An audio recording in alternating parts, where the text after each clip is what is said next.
बिस्मिल्लाहिर्रहमानिर्रहीम। ये problem differential calculus के double point and curve tracing से रिलेटेड है। Determine the position and nature of the double point of the curve x cube minus y square minus 7x² plus 4y plus 15x minus 13 is equal to 0। तो सबसे पहले तो हम जो given curve का equation है इसको मान लेते हैं कि क्योंकि ये एक्स वाई का फंक्शन है तो इसको एफ वाई के फंक्शन की फॉर्म में इसके इक्विवेलेंट लिख सकते हैं। X cube minus y square minus 7x² plus 4y plus 15x minus 13 is equal to 0। तो बात चली डबल पॉइंट की, हमें डबल पॉइंट नहीं दे रखा तो हमें सबसे पहले तो डबल पॉइंट फाइंड करना पड़ेगा। एक काम ये है, फिर डबल पॉइंट जब मिल जाएगा तो वही उसकी पोजीशन हो जाएगी और फिर उसके बाद हमें उसका नेचर चेक करना होगा कि इस डबल पॉइंट का नेचर क्या होगा। मीन्स वो कस्प है या नोड है या फिर वो कंजुगेट पॉइंट है। तो जब हमने f को यानी फंक्शन जो कर्व दे रखा है उसको इस तरीके से लिख लिया तो उसके डबल पॉइंट को फाइंड करने का मेथड होता है कि वो तो हम देख लेंगे, लेकिन हमें ज़रूरत जिसकी पड़ेगी वो del f over del x यानी f का x के रिस्पेक्ट में पार्शियली डिफ्रेंशिएशन करना होगा क्योंकि हमें डबल पॉइंट भी फाइंड करना है और उसका नेचर, उन दोनों के लिए हमें ये तो फाइंड करना होगा और x के रिस्पेक्ट में भी और y के रिस्पेक्ट में भी अभी निकालेंगे। तो पहले x के रिस्पेक्ट में इसको पार्शियली डिफ्रेंशिएट करेंगे तो हम लोग जानते हैं कि x क्यूब का हो जाएगा 3x² और ये x के लिए y तो कांस्टेंट होगा, इसका डिफ्रेंशिएशन 0 हो जाएगा और माइनस 7 इंटू x² का 2x हो जाएगा। ये x के लिए y कांस्टेंट हो जाएगा और 15 इंटू 15 बाहर और x का डिफ्रेंशिएशन तो x के रिस्पेक्ट में 1 और कांस्टेंट का 0 हो जाएगा। तो हमारे पास del f over del x की वैल्यू आ जाएगी 3x² माइनस 14x प्लस का 15। इस तरीके से ये यहाँ पर हमने del f over del x की वैल्यू को फाइंड कर लिया है। अब हमें del f over del y की वैल्यू को भी फाइंड कर लेना चाहिए, यानी जो f हमें ऊपर दे रखा है इसको y के रिस्पेक्ट में पार्शियली डिफ्रेंशिएशन करना होगा। तो इसके लिए y के लिए x कांस्टेंट है तो ये 0 हो जाएगा और जो y² का डिफ्रेंशिएशन हम लोग करेंगे तो आ जाएगी वैल्यू 2y और ये y के लिए x कांस्टेंट होगा तो इनका डिफ्रेंशिएशन 0 प्लस का 4 इंटू y का y के रिस्पेक्ट में डिफ्रेंशिएशन 1 और ये दोनों जो हैं वो y के लिए कांस्टेंट हैं तो ये 0 हो जाएंगे। इस तरीके से हमने del f over del y की वैल्यू को फाइंड कर लिया है। तो ये वैल्यू आ चुकी है, इसको यहाँ पर लिख देते हैं माइनस का 2y प्लस का 4। अब हम लोग ये जानते हैं कि जो डबल पॉइंट होता है उसके लिए क्या कंडीशन होती है वो हम यहाँ पर लिख देते हैं। फॉर डबल पॉइंट के लिए, डबल पॉइंट्स के लिए क्या होता है कि del f over del x की वैल्यू भी 0 होना चाहिए, del f over del y की वैल्यू भी 0 होना चाहिए और साथ ही साथ जो फंक्शन f है वो भी 0 के बराबर होना चाहिए। तो चूँकि हमें डबल पॉइंट मालूम नहीं है तो सबसे पहले इन दो इक्वेशन से दो अननोन x y जो है यहाँ से निकल आएंगे और वो अगर इसमें पुट करेंगे यानी फंक्शन f में तो वो वैल्यू अगर 0 आ जाती है यानी इस कंडीशन को सेटिस्फाई कर दी जाती है तो वो पॉइंट डबल पॉइंट होगा। तो सबसे पहले तो हम del f over del x जो हमने ऊपर फाइंड किया तो उसको 0 के बराबर पुट करें और del f over del y की वैल्यू को 0 के बराबर पुट करें और उसे सॉल्व करके x y की वैल्यू को फाइंड करें। तो ये हमारे पास ऊपर ही वैल्यू लिखी हुई है del f over del x की, इस वैल्यू को यहाँ पर लिख देते हैं 3x² माइनस 14x प्लस का 15 इज इक्वल टू 0। ऐसे ही del f over del y की वैल्यू हमारे पास है माइनस का 2y प्लस का 4 इज इक्वल टू 0। इसको तो ईजिली सॉल्व किया जा सकता है और यहाँ पर जो है सॉल्व करने के लिए आप या तो क्वाड्रेटिक फार्मूला का यूज़ करें, उमर खयाम मेथड लगाएं या फिर इसके फैक्टर करके भी सॉल्व किया जा सकता है। तो इसके फैक्टर ऐसे करना होंगे कि 14 आ जाए, तो इसके लिए फैक्टर देखते हैं हम लोग, इसे लिख सकते हैं 3 और 15 का इंटू करके ऐसे दो फैक्टर बनाएं कि ये हो जाए हमारा 14 हो जाए। तो इस 15 के 2 टुकड़े करें, 3 इंटू 5 कर लें और इसको जोड़ के देखें इन दोनों को, 9 इंटू 5, 9 और 5 का ऐड करेंगे तो 14 आ रहा है और दोनों ही माइनस करना होंगे तभी ये आएगा और दोनों का इंटू माइनस माइनस प्लस का आएगा। तो यानी यही फैक्टर हो गए 9 और 5 होंगे। जो हम ये तो रफ का काम था, अब हम अगले पेज पर फेयर को में कर दे रहे हैं इसको, इसके फैक्टर करके कर सकते हैं। आप फार्मूले का यूज़ करते हुए ही, क्वाड्रेटिक फार्मूले का यूज़ करते हुए सॉल्व कर सकते हैं। तो फर्स्ट टर्म था 3x², मिडिल टर्म को हम 2 पार्ट में बांट के लिख देंगे और वो मिडिल टर्म हमारा है माइनस का 9x और माइनस 5x और प्लस का है 15 इजिकल टू 0। पहले इसी को हम सॉल्व कर लेते हैं, फिर दूसरा वाला जो del f over del y को 0 पर अपलोड करा था उसको हम बाद में सॉल्व कर लेंगे। तो इनमें से कॉमन ले लीजिए, इनमें से कॉमन 3x हो जाएगा, तो 3x कॉमन लेने पर 3 माइनस का 3 बचेगा, x माइनस 3 बचेगा और माइनस को 5 को कॉमन लेने पर x माइनस का 3 आ जाएगा इजिकल टू 0 और यहाँ पर माइनस है तो 2 टर्म हो गई ये, उन दोनों में x माइनस 3 कॉमन है, x माइनस 3 कॉमन लेने पर हमारे पास 3x माइनस 5 बचेगा इक्वल टू 0 और इसको जब हम 0 के बराबर पुट करेंगे तो x की वैल्यू 3 और इसको 0 के बराबर रखेंगे तो 5 राइट हैंड साइड में जाएगा और 3 से जब डिवाइड करेंगे तो 5/3 हो जाएगा। इस तरीके से हमें x की वैल्यू मिल गई।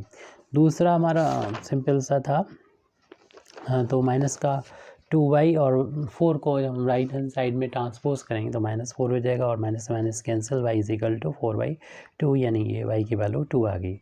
इस तरीके से ये हमें 2 सेट मिल जाएंगे x y के, तो उन्हीं सेट को हमें लिखना होंगे, उन्हीं पॉइंट्स को लिखना होंगे। अब फिर चेक भी करना होगा कौन सा जो पॉइंट है वो डबल पॉइंट की कंडीशन को सेटिस्फाई कर रहा है। तो पॉइंट्स मिल गए, 2 कंडीशन जो थी, del x over del y बराबर 0 और del f over del y बराबर 0 और डेल x, यानी ये शुरुआत में ये लिखी थी del f over del x इक्वल टू 0 और del f over del y बराबर 0, इसको 0 रख के अभी मिला है। तीसरी कंडीशन और सेटिस्फाई होनी चाहिए, तब ये पॉइंट कहलाएंगे कि डबल पॉइंट हैं। फिलहाल अभी हम जो पॉइंट्स है वो बना ले रहे हैं। x बराबर 3 मिला था, y की वैल्यू 2 है, x की वैल्यू 5/3 मिला था, इसके करस्पॉन्डिंग y की वैल्यू 2 है। अब हमें चेक करना होगा ये पॉइंट या दोनों पॉइंट जो हैं वो डबल पॉइंट हैं या नहीं। इसको चेक करने के लिए या तो आप रफ वे कर लीजिए, जो पॉइंट हो उसको यहाँ फेयर कर दीजिए, बाकी इसको छोड़ दीजिए,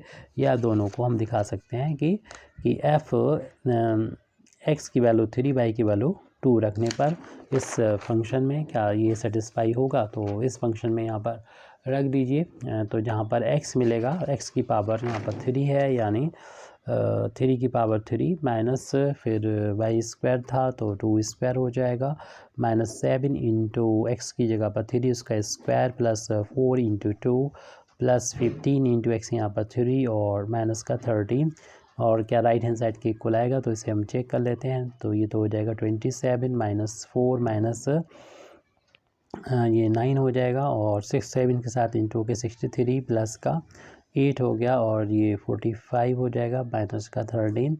अब प्लस वालों को भी ऐड कर सकते हैं, तो प्लस वाले ये टर्म हैं हमारे 3, इनको ऐड करेंगे, यानी हमारा ये आप आराम से नोट कर लीजिएगा, 47 है, 45 है और 8, इन तीनों को ऐड करना है। तो इन तीनों को जब ऐड कर रहे हैं तो हमारा ये 20 हो रहा है और ये हो जाएगा 80 हो जाएगा, यानी प्लस का तो 80 आ गया। माइनस का चेक कर लेते हैं, माइनस का ये देखिए 63 था और माइनस का 13 था और माइनस का 4 था, तो इनको भी चेक करके देख रहे हैं कि ये भी हमारा 80 आ रहा, माइनस का प्लस माइनस कैंसिल होकर 0 जो कि राइट हैंड साइड के बराबर है, यानी ये कंडीशन जो है वो सेटिस्फाई हो गई है। तो इस तरीके से हम कह सकते हैं देयरफॉर 3, 2 इज़ डबल पॉइंट, तो डबल पॉइंट है और ये इसकी डबल पॉइंट की पोजीशन भी है। अब हमें ये दूसरा पॉइंट है उसके बारे में और चेक करना पड़ेगा कि ये डबल पॉइंट है या नहीं। तो f 5/3 3, 2, क्योंकि नेचर में बताना है तो सभी पॉइंट्स अगर डबल पॉइंट एक से ज़्यादा हैं तो उनके सबके नेचर बताना होंगे। एक्स की यहाँ पर 5/3 इसका क्यूब करेंगे तो 5 का क्यूब 125 और 3 का क्यूब 27, फिर माइनस वाई का स्क्वायर यानी 2 का स्क्वायर हो जाएगा, 4 लिख देंगे। उसी तरीके से -7 इंटू एक्स का स्क्वायर यानी 25/9 हो जाएगा, प्लस का 4 इंटू एक्स है तो नहीं 4 इंटू वाई है सॉरी, तो 4 इंटू वाई तो 8 हो जाएगा यहाँ पर। फिर उसके बाद प्लस का 15x है, 15x है तो 15 इंटू एक्स की जगह पर 5/3 रख के देख लेते हैं हम लोग। माइनस का फिर 13 है, ये 3 से 15 कैंसिल हो जाएगा 5 टाइम्स, इसको तो कैंसिल नहीं कर सकते, 125/27 है रहेगा ये, -4 और यहाँ पर अपान में 9 एलसीएम ले लेंगे, इंटू करेंगे,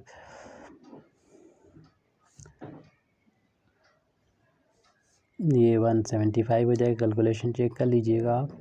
प्लस का 8 है और इनका इंटू करेंगे, प्लस का 75 माइनस का 13 हो जाएगा। तो प्लस के जो टर्म है फ्रैक्शन को एक साथ लिख लें, 125/27 माइनस 175/9, और जो माइनस वाले टर्म्स हैं ये दोनों इनको एक साथ जोड़ देंगे यानी ये माइनस का 17 हो जाएंगे, प्लस वाले ये दोनों टर्म हैं इनको एक साथ ऐड कर लेंगे तो ये हो जाएंगे 83। तो ये 83 हो गया इनका सम। अब इनका कैलकुलेशन एलसीएम ले लेते हैं, 27 एलसीएम हो जाएगा तो 125 माइनस का होगा ये 3 का ऊपर जाके इंटू करना होगा,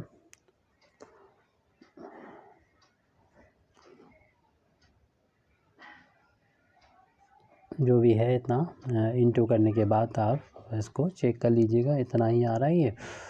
तो माइनस इन दोनों के डिफरेंस प्लस का आ जाएगा, तो 13 में से 7 माइनस करेंगे 6 और यहाँ बचेगा 7 में से 1 माइनस करेंगे 6 आ जाएगा। अब इन दोनों का डिफरेंस किसी हद अभी नहीं कह सकते कि क्या आएगा, तो माइनस कर रहे हैं तो 25 तो ये माइनस हो गया, 0 आ गया और ये 4 बच रहा है। अब तो कह सकते हैं कि ये 0 नहीं आ सकता क्योंकि ये तो कैंसिल होने नहीं है, और एग्जैक्टली जैसे कि ये कम्प्लीटली कैंसिल नहीं होना है क्योंकि अपान में 27 है तो ये वैल्यू कभी भी 0 के इक्वल नहीं आएगी। इसलिए हम कह सकते हैं इस पॉइंट के बारे में कि 5/2, ये पॉइंट जो मिला था इज़ नॉट डबल पॉइंट, ये डबल पॉइंट नहीं है। तो डबल पॉइंट की तीनों कंडीशन को सेटिस्फाई नहीं है तो इसे इतने आफ्टर रफ करके इसको छोड़ सकते हैं, आप दिखा भी दें कोई प्रॉब्लम नहीं। डबल पॉइंट क्या है वो हमें पता होना चाहिए। अब इसके हमें बताना होगा, हमें 2-3 चीज़ें कही गई थी। एक तो पोजीशन तो वो जो पॉइंट निकला वही इसकी पोजीशन हो जाएगी, और इसका नेचर और बताना था, और नेचर कौन बताता है, ये नेचर बताता है सेकंड डेरिवेटिव। तो सेकंड डेरिवेटिव जो होते हैं एफ़ के वो हमें पार्शियल डेरिवेटिव वहाँ से पता चलेगा। तो del 2f over del x square की वैल्यू को निकालना है, ये ऐसे निकाला जाएगा जो हम पहले ही निकाल चुके हैं, एफ़ का एक्स के रिस्पेक्ट में पार्शियली डिफ्रेंशिएशन, उसको दोबारा से डिफ्रेंशिएट करेंगे। Del f over del x की वैल्यू हमने पीछे निकाल रखी होगी, इसको देख लेते हैं कितनी हम लोगों ने फाइंड की थी। 3x स्क्वायर है, 3x स्क्वायर माइनस का 14x और प्लस का 15, यही वैल्यू है। इसको दोबारा से x के रिस्पेक्ट में जब हम पार्शियली डिफ्रेंशिएशन करेंगे तो 3 इंटू एक्स स्क्वायर का 2x आ जाएगा डिफ्रेंशिएशन, 14 इंटू 1 आ जाएगा, कांस्टेंट का डिफ्रेंशिएशन 0। इस तरीके से ये सेकंड डेरिवेटिव यानी del 2f over del x square की वैल्यू आ गई 6x माइनस का 14 आई। अब हमें दोबारा से डिफ्रेंशिएशन कर लेना चाहिए, इस f का y के रिस्पेक्ट में डिफ्रेंशिएशन दोबारा से कर लेना चाहिए। तो जो हम पहली बार डिफ्रेंशिएशन किया था उसको दोबारा से डिफ्रेंशिएशन कर देंगे, तो f का y के रिस्पेक्ट में पहली बार डिफ्रेंशिएशन किया था उसकी वैल्यू आई थी, सिंपल सी आई थी, यानी 2y माइनस का 2y प्लस का 4 थी, माइनस का 2y प्लस 4 थी, और इसको जब हम x के रिस्पेक्ट में डिफ्रेंसिएशन करेंगे -2 × 1 कॉन्स्टेंट का 0, यानी ये वैल्यू -2 आ रही है। लेकिन अभी हमारे सारे डेरिवेटिव नहीं हुए हैं, यानी अभी जो लास्ट में निकालना है del f over del Y square की वैल्यू निकाली जो -2 आई है। अब आपको सेकंड डेरिवेटिव एफ का एक और रह गया जो एक्स वाई के रिस्पेक्ट में निकालना होगा। इसको ऐसे फाइंड कर सकते हैं जो हम फाइंड कर चुके हैं, एफ का डिफरेंशिएशन वाई के रिस्पेक्ट में पार्सली, इसको एक्स के रिस्पेक्ट में और कर दें। तो ये वैल्यू तभी अभी हमने ऊपर लिखी थी, del f over del y की वैल्यू -2y + 4, ये पीछे से देख के लिख लीजिए, क्योंकि इसमें एक्स का टर्म नहीं है तो ये एक्स के लिए तो कांस्टेंट होगा पार्सली डिफरेंशिएशन होने की वजह से, तो इसके लिए कांस्टेंट का डिफरेंशिएशन 0 हो जाएगा। इस तरीके से del two F over del x del y की वैल्यू तो 0 के बराबर आ चुकी है। अब हमें ये इन तीनों वैल्यू को उन पॉइंट्स पर, इन डबल पॉइंट्स पर देखना होगा। हालांकि ये पॉइंट हमारा एक ही है, तो वो पॉइंट डबल पॉइंट जो है, यानी हम इसको पूरा नाम कह के लिखें, यानी एट डबल पॉइंट पर इनकी वैल्यू क्या है, डबल पॉइंट, ताकि डबल पॉइंट का नेचर पता हो।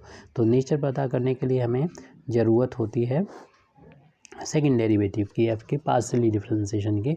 तो सबसे पहले तो हम del two F over del x square की वैल्यू इस पॉइंट पर निकाल लेंगे, यानी 3/2 पर निकाल लेंगे। Del two F over del x square की वैल्यू अभी हम लोगों ने फाइंड की थी, पीछे देख लीजिएगा, जो आई थी 6x - 14, और जहाँ पर भी x मिलेगा वहाँ पर 3 रखना है, y की वैल्यू जहाँ मिलेगी वहाँ पर 2 रखना है। हालांकि y यहाँ पर मौजूद नहीं है तो उसमें क्या रखेंगे, वैल्यू नहीं रख पाएंगे, सिर्फ x की जगह पर 3 रख दीजिए, और ये हो जाएगा 18 - का 14 और बचेगा 4।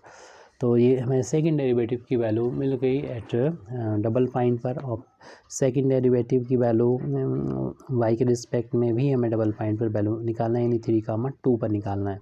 और सेकंड डेरिवेटिव जो कि ये कांस्टेंट आया था -2, तो इसकी वैल्यू इस पॉइंट पर कोई इफेक्ट नहीं पड़ेगा, ये -2 ही रहेगी।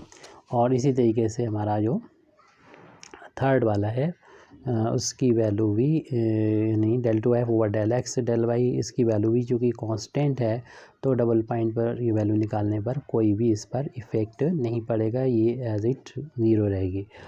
अब जो कंडीशन होती है डबल पॉइंट को के नेचर को चेक करने की, कि वो कस्प है या नोड है या कंजुगेट पॉइंट है, उसके लिए सबसे पहले तो हमें इनका डेरिवेटिव निकाल देने चाहिए, यानी डबल पॉइंट पर चेक कर लेना चाहिए कि